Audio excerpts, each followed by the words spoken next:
Hey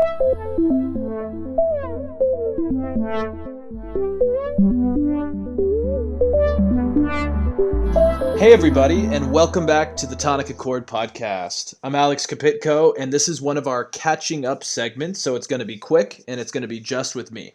I hope your week's going well. I'm a little bit tired today. I ran another half marathon in my garden. It wasn't ideal, but I'm always trying to find new ways to just stay active and keep moving through these definitely strange times. So today I'm going to be catching you guys up on a coronavirus related issue that is actually a side of the pandemic where I find both positives and negatives. And I think it's something that is happening around us and right in front of us at times, but it's nothing that's really covered as much as, the protests and the lockdowns and the death counts and the lack of ventilators. And so the issue I'd like to touch on is violence and civil war around the world and even in the United States. And you're probably thinking, Alex, this is not a positive topic. Civil war and violence aren't usually considered good news. But wait, what I mean here is that last night I was reading up on some current world events before bed, and I noticed something kind of interesting. I noticed that many of the most violent places on Earth have seen a halt or at least some sort of stoppage in armed conflict and violence since this pandemic began.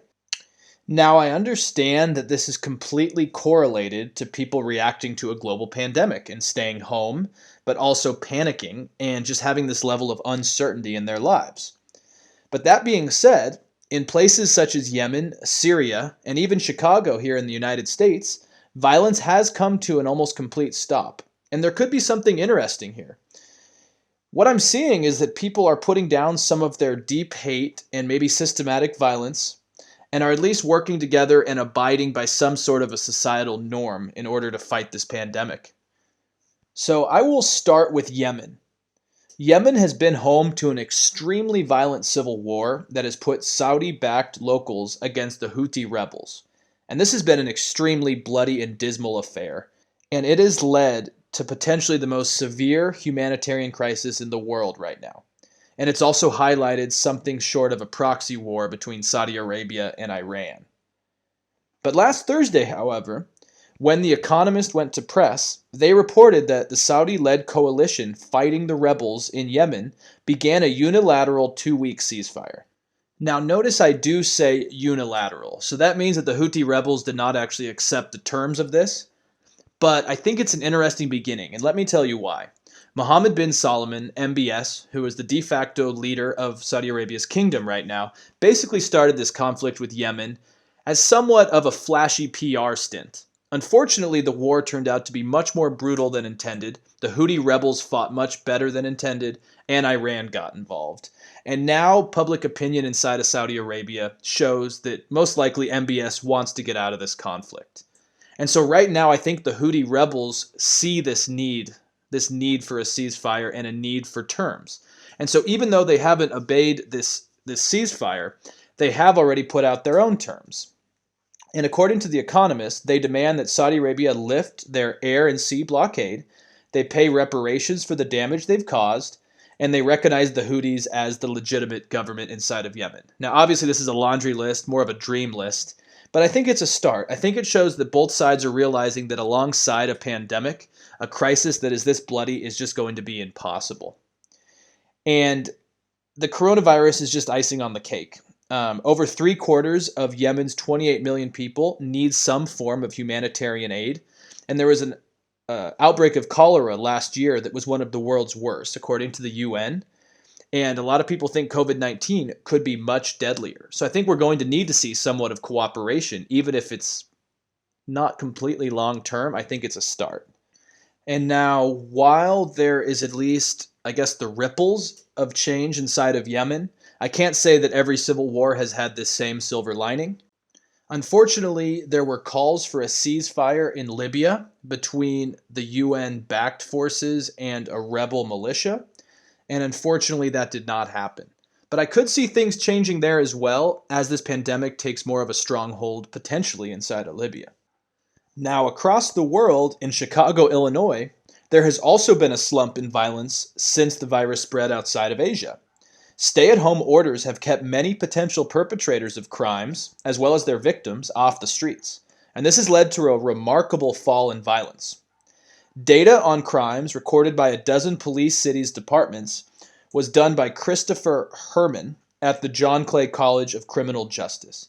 And this data show dramatic changes in early April from a year earlier. The data also seems to show that New York City has seen up to 2/3 of a decrease in crime in this period of time since these lockdowns really took hold. Again, like the example of Yemen, both of these situations are different. But there is reasoning for why violence has been dropping, right? Pandemics force people to change their routines. They require social conformity. And in all reality, they call for desperate measures, right? Research shows that during the Spanish flu in 1918, crime and violence in many major cities also dropped. It is for this reason that this break in violence could just be temporary, and I want to make that very clear. But there is a positive that comes from a group called READI, which I think is called Ready, but I can't confirm that because I've only seen it on paper. But this group is based in Chicago, and for the last 20 months, they have been giving counseling to 700 young men who are determined the likeliest to commit violent crimes. And Mr. Bocanegra, who runs the group, has kept it operating during the pandemic, and he believes that this is helping break some of these cycles of violence. These people are not only staying at home, but they are still getting resources that could potentially help this. I think this is interesting and needs to be followed up, though it's much too early to really know. Now, I'm not going to focus on other examples of this right now, just because for time's sake, I'm just trying to narrate this picture here. And now, while any decrease in violence in the US is good, and a halt in the civil war in Yemen is much needed, there are some elements that are negatives to this, and I need to touch on them before I'm out of here.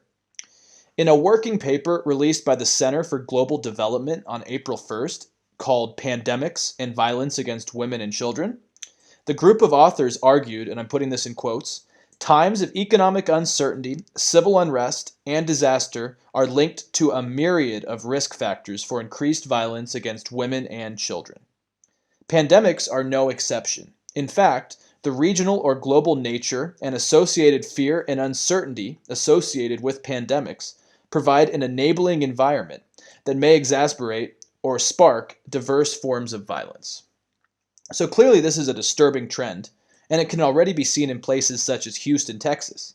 The Economist says that in Houston, cases of assault have leapt in March since these lockdowns, and mostly because of attacks within the home. And another crime analyst in Chicago says being exposed to abuse at home is a strong predictor that someone will get involved in other violence later. So unfortunately, this leads me to think that even if outward crimes and blatant civil war may be diminishing during this time, the social factors at home could be strained and could have long-lasting impacts of their own. Another issue I have is the political one. As Drew and I talked about 2 weeks ago, authoritarians are taking advantage of a pandemic. I don't see this happening as much in the United States, but let's imagine if crime drops significantly in a country like Hungary, where Viktor Orban is already ruling by a decree without any sunset clauses put into place. What if he sees keeping people on lockdown as a way to contain civil unrest and violence? Maybe the country's safer. Maybe the social connectivity inside of the country is better. Yes, of course there is less violence, but people's rights would be violated in the process. I just see an authoritarian like Orban or Putin or even Bolsonaro in Brazil being able to utilize their control of violence during a pandemic as a way to consolidate power. And that is scary. So in general, I don't think there is any black and white answer to this topic, and that's kind of why I chose it. I think on the Tonic Accord and in politics in general, I like that mixed gray. I want to talk about something that's not easy, but you can draw your conclusions from it, and like many things, there are positives and negatives. It will be interesting to see this topic unfold from an international side, such as in Yemen and Syria, as I can only imagine that other warring countries could look to end violence as their cases begin to increase. I'm also interested to see how cities like Chicago and New York may change their approaches on dealing with crime after this crisis. And so in general, I'm curious to see how this virus in general just changes dynamics inside of our world. We could see a decrease in armed conflict and international war. But are we going to see different forms of violence emerge? I think right now it's really hard to know. But these are questions I like to keep asking myself, and I want everyone listening to think about too. Because they keep mentioning from media to TV shows that we need to start embracing the new normal. And the new normal is already amongst us. Things around us are changing, and they may not go away. And with that, I thank you guys, and we'll be back later in the week with another episode with Drew and I. Have a great day, guys.